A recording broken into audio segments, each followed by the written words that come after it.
Good morning, everybody. Good afternoon. Thanks for joining us today for our Chamber of Commerce Coffee with a Candidate program. With us this afternoon, we have Dan Walker, a resident of Mount Juliet, and Dan is on the ballot for the position of mayor of Mount Juliet. And we're going to start off a little bit by just a few minutes of Dan telling us a little bit about himself and what he'd like for the voters to know about his campaign. Good afternoon, Dan. Well, thank you, Mark. I appreciate the Chamber putting this together. You do a fine job for us down there, Mark. And all our small businesses in Mount Juliet, I firmly believe that small businesses are the backbone of America. They pop up, and all these small mom and pops, they hire young high school students. They're entrepreneurs, and they're the lifeblood of our economy out there. And I want to thank you for support that you provide them and them for being engaged with the Chamber. A little bit about myself. I did grow up in South Florida. My parents moved there when I was 13 years old. We moved to South Florida. My parents had a wholesale business. We wholesaled tobacco and candy and cigarettes in the southwest quadrant of Florida, from Naples to Sarasota. And so I grew up driving a forklift, learned all about hard work, and my times my dad didn't bring a paycheck home, but he made payroll and paid his vendors. So know a lot about small business. Went off and joined the Navy. Grew up on an aircraft carrier, learned all about electricity, running power plants, and spent some time overseas in Greece. Wound up in Charleston, South Carolina with a minesweeping attachment. And we deployed to the Persian Gulf, and we were part of liberation of Kuwait City when we liberated Kuwait from the Iraqis. So a little bit about my Navy career. Got involved locally. My wife's a school teacher here in Mount Juliet. She retired with 31 years, taught at Mount Juliet Elementary.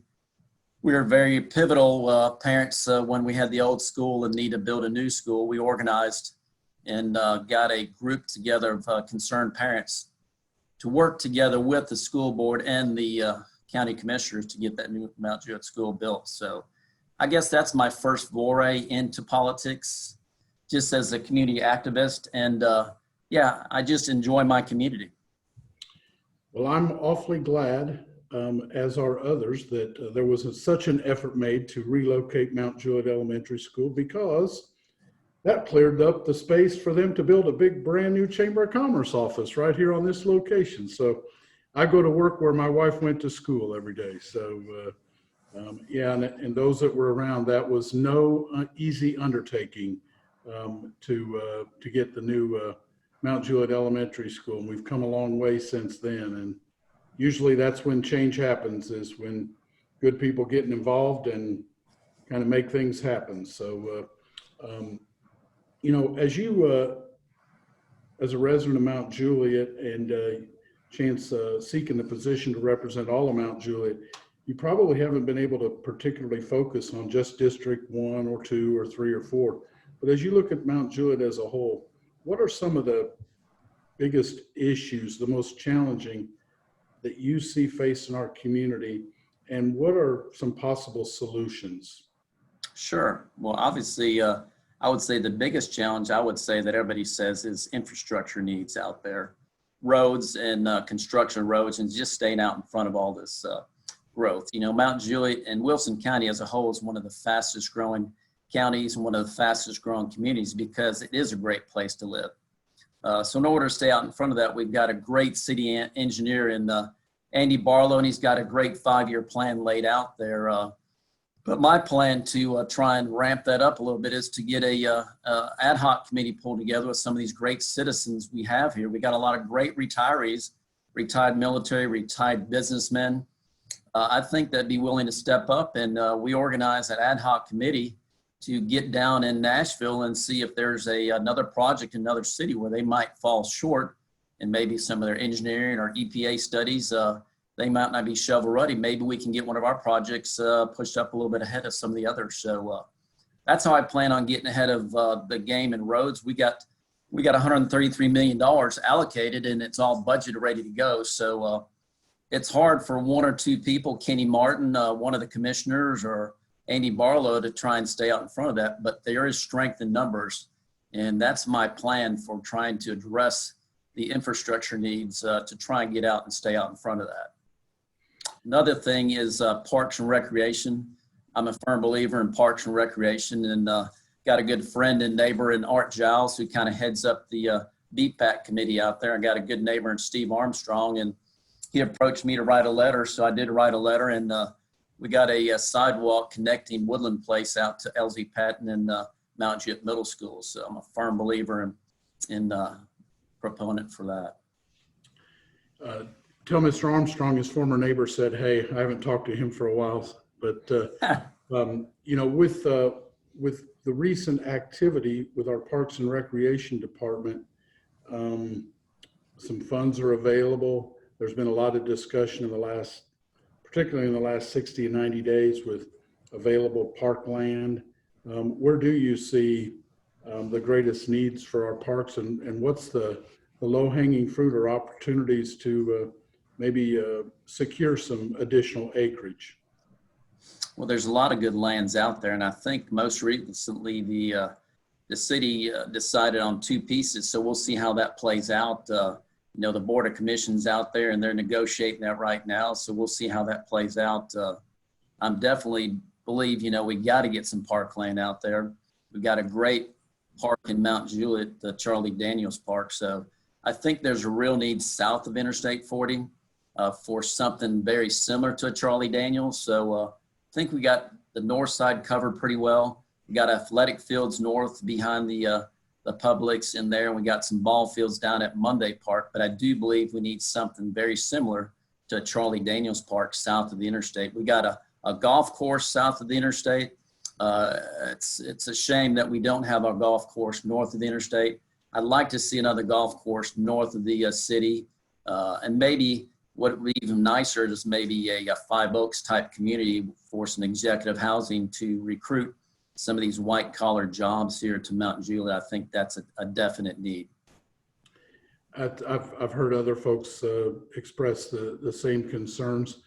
When you look at those missing pieces of the jobs, types of business or industry that might be out there, what are a couple of types of businesses that you see would be not only where the business could prosper, but where Mount Juliet could benefit from such a business? Well, I'm a firm believer in what made Mount Juliet. You know, Mount Juliet is a culture of farmers. We're in Music City. There are a lot of musical, talented people here. I'd like to see some small agribusiness, maybe some more venues for music like Tucker's Gap Event Center. I'd love to see us land something like that in Mount Juliet where we could have small events for music, entertainment, weddings. We need a couple of those small venues. We've done a great job with retail and bringing in some distribution, but I'd like to see a vision that I have is to create a high-tech enterprise zone, and I've sown some seeds of that in the county, but I'd like to see us get together with economic development with the folks at the state, local governments, and let's create a high-tech enterprise zone. Let's go after some software, some engineering jobs, some white-collar jobs, and what we're going to do is cordon off a space in the city or the county here locally. We're going to go recruit those jobs. I found some money sitting in someone's budget out there, about $1 million. It's just kind of idle, going to waste. Like to see that $1 million, write some grants with those funds, multiply that up to $3 or $4 million, have some seed money. We'll go after those high-tech, white-collar jobs. And just think, our children, our grandchildren will be able to roll into those jobs. You know, part of the Amazon acquisition, bringing them into town, our schools had to put coding in our classrooms. So we've got coding classes for our high school students in our Wilson County schools. So that's the first step. We got a great Tennessee Tech puts out a lot of great engineers right nearby. Just think of some of these high-tech firms we could recruit into Mount Juliet. I'm thinking they may want to even live downtown in some of these big high-rise condos. Just picture those folks. We get these jobs. Just picture them living downtown and backfilling those empty rail cars of the Nashville Star, and we wouldn't have to build schools for their children. I mean, a lot of great possibilities for jobs for the future for Mount Juliet, and I'm excited. I think the future is bright for Mount Juliet. That's encouraging and good to hear. Those, those types of jobs, they'll employ, those kind of employers will employ people with disposable income that are businesses. I always appreciate those kind of customers. One thing that this really wasn't a question for anyone else, but as a sitting county commissioner, there is currently a Wilson County commissioner. Dan, you probably have a unique perspective on the relationship in getting things done that require county participation as well as, of course, state participation. But Mount Juliet doesn't work in a vacuum. We have other governmental entities around us. Any benefit or to having a relationship with the county, and what do you see that being? I've sit at the county. There's 25 county commissioners, and I can tell you all 25 of those commissioners have Wilson County right in their heart. They want what's best for the county, and the work that gets done, the heavy lifting and the tax base that they have, and they work closely with the state legislators. I can tell you have a strong working relationship with Sue Lynn, Clark Boyd, Mark Pody. I've got them all on my speed dial, Randall Hutto, all the mayors in the county, whether it be Bernie Ash, Rick Bell, Mr. Sesternino. I know all these folks on a first name basis. I've been in Rotary Club. I'm a member of Noon Rotary Club in Lebanon for a while, and I'm a member of Mount Juliet Breakfast Rotary. I mean, I've worked on service projects in communities with these individuals. You got to roll up your sleeves and get your hands dirty, and give back to the community. These individuals do that. And when you do that and give back to the community, it only makes our community stronger. Those ties are much better. I love Pete Norman, Uncle Pete, Pete's Truck Stop. He's probably the best citizen I know within Wilson County. I just reached out to him. I met a gal at Circle P Ranch this weekend, was looking for a nonprofit liaison. I said, there's nobody else better than Pete Norman. He said, I've got someone for you. And they connected right there. And so it's a matter of knowing these people, breaking down the walls, breaking down the barriers. We've got to work together, and government working together can find solutions. And it's not difficult. And we all want to work together. And I think that's one thing I do bring to the table is working together. I mean, I learned that in the military. There's no such thing as a Democrat or Republican. When you're in the military, we work together. It's all about teamwork. It's all about what's the best solution. How can we get it done? And I value that. And I can tell you there's a lot of great Republicans and Democrats that we work together at the county level and the city level. I mean, we're there to get done the work for the people. Great counsel for anybody listening.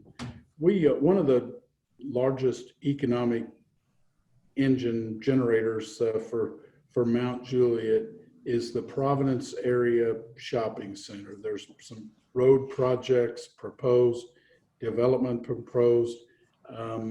Does that, what seems to be going on, does that fit with kind of your vision for where the activity that's taking place is needed? Well, I'll be honest with you, Mark. Mount Juliet's growing. We're a bedroom community right side of Nashville. We're very similar to Brentwood or Franklin, but I'll be honest with you, we're a lot closer to the city. The airport's here. If you go to the yacht club, those folks from Franklin and Brentwood are at our yacht club. They're actually moving here because they want to be here, and the tax base is low. We've got a great school system. So it's no surprise that the growth that we're seeing happening is kind of replicating what we see down in that part of the state. It's happening. Those people are moving here. They're going to want these high-end restaurants. What's going on in that little triangle right there with the Central Pike interchange, with the recent approval of that project moving forward, that's going to help us with that interchange there at Central Pike.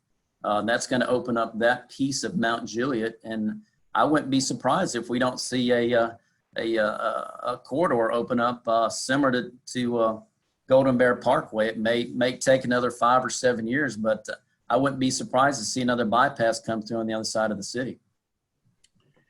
Yeah, they have a lot going on for them in Williamson County, but you know what?